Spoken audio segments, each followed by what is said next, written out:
Tuan Rahim, ni sebelum ni kita kacau-kacau dengan isu babi. Ya. Lepas tu dengan sekarang ni kuih haram lah, tokong haram lah. Komen. Dan saya melihat adakah ini salah satu strategi oleh pihak tertentu yang menggunakan isu 3R. Mereka menghalang rakyat menyentuh berkaitan dengan 3R. Tapi pada masa yang sama, banyak benda-benda yang menyentuh hak-hak orang Melayu ni sangat-sangat keterlaluan. Sehingga kan isu babi ni tadi, kalau tidak kerana titah Tuanku Sultan Selangor, saya rasa isu babi yang akan dibuka di Bukit Tagar ni tadi akan menjadi satu kepastian bagi pihak kerajaan negeri Selangor. Kita bersyukur sebab apa dengan adanya titah Tuanku ni tadi, rakyat terutamanya di Bukit Tagar dan negeri Selangor terutamanya, dan amnya kepada seluruh rakyat Malaysia ini buka mata pasal isu babi. Sedangkan Esko cakap Tuanku dah setuju untuk disiapkan dengan kadar segera kandang babi moden di Bukit Tagar. Sedangkan Tuanku bertitah langsung tidak dibenarkan apa-apa penempatan baru kandang babi di Bukit Tagar. Lihatlah, inilah permainan orang-orang politik pada hari ini. Dan berkaitan dengan isu kuil, saya rasa pun begitu juga. Dah sampai masanya rakyat, kita mohon kepada Majlis Gaja-Gaja agar dapat campur tangan dengan seberapa yang segera, kerana kepada ahli-ahli politik, saya rasa kita dah tak boleh bergantung kepada mereka ni semua. Dan kita berharap jangan mereka menggunakan 3R untuk menyekat rakyat memberi pendapat ataupun rakyat memulakan tindakan, supaya isu-isu yang sangat-sangat menyentuh tentang hak agama, hak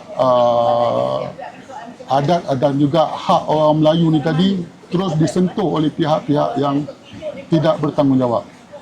Dan secara peribadi saya mengesyorkan juga agar lembaga hasil dalam negeri maupun SPRM menyiasat sumber kewangan daripada kuil-kuil haram yang telah didirikan secara berleluasa ni.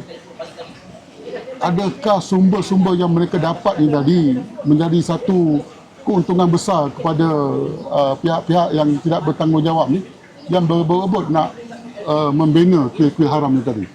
Kita lihat di mana sahaja ada pembangunan-pembangunan baru yang hendak dibuat, di situlah juga kita akan lihat adanya kuil-kuil baru yang akan dibina.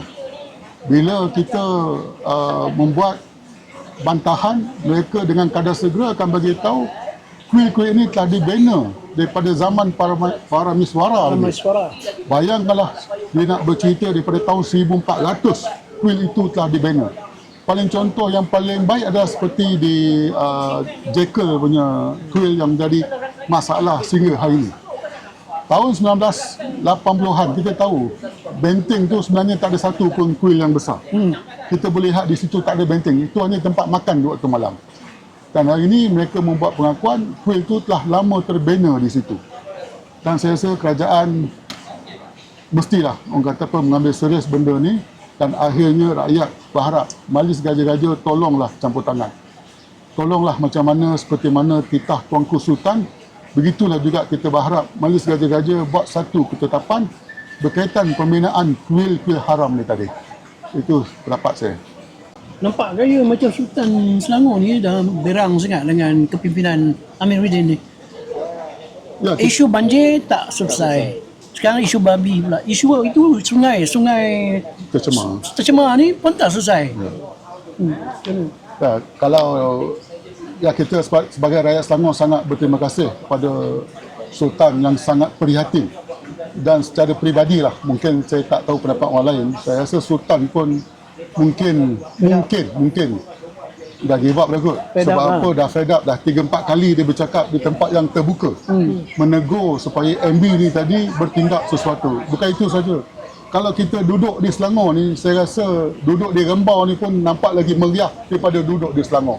Dengan keadaan jalannya berlubang di sana sini, dengan keadaan lampu malamnya pukul 10 malam lampu pun dah tak boleh menyala, dengan keadaan landscape kiri kanan jalan di Selangor ni tadi, kalau you tengok dengan sampahnya, dengan lalangnya, saya rasa memang patutlah tuanku bertitah agar MB ni tadi bertindak dengan kadar segera bagi menyelesaikan masalah-masalah rakyat.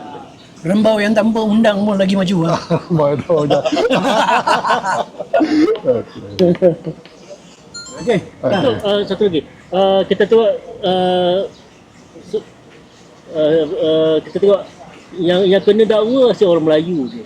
Yang kena dakwa yang pemberi penerima rasuah. Yang pemberi rasuah tak kena pun. Oh, ini berkaitan dengan rasuah. Kenapa Ya, kita pun lihat hari ini jadi satu benda yang sangat ajaib. Penerima rasuah dihukum sekeras-kerasnya. Tetapi pemberi ni tadi langsung kita tak pernah dengar siapa yang memberi. Tapi yang mendapat keuntungan daripada benda-benda ni adalah pemberi rasuah. Kan sepatutnya mereka berjemaah kena angkut juga dua-dua. Kan yang patut dipertahankan adalah pemberi maklumat, bukan pemberi rasuah.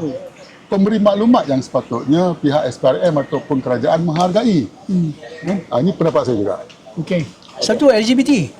Dia orang keluar pula bagi alasan peningkatan LGBT disebabkan stres kerja. PMX bagi stres tak? Ya. Betul ke? LGBT stres kerja. Saya rasa Pemimpin yang tertinggi lagi stres. mungkin Menteri Agama tu dah biasa duduk dengan dia orang tu, kan? Dan mungkin sepatutnya Menteri Agama boleh share lah juga keadaan apa yang menyebabkan dia orang ni jadi stres sehingga sanggup terlibat dengan LGBT ni tadi. Kan? Dan sepatutnya dia sebagai seorang pemimpin dan sebagai seorang yang mentadbir satu agensi kerajaan yang sangat tertib, dia sepatutnya lebih berhati-hati lah. Jangan dia main tam kromo saja. Okey. Okey, alright.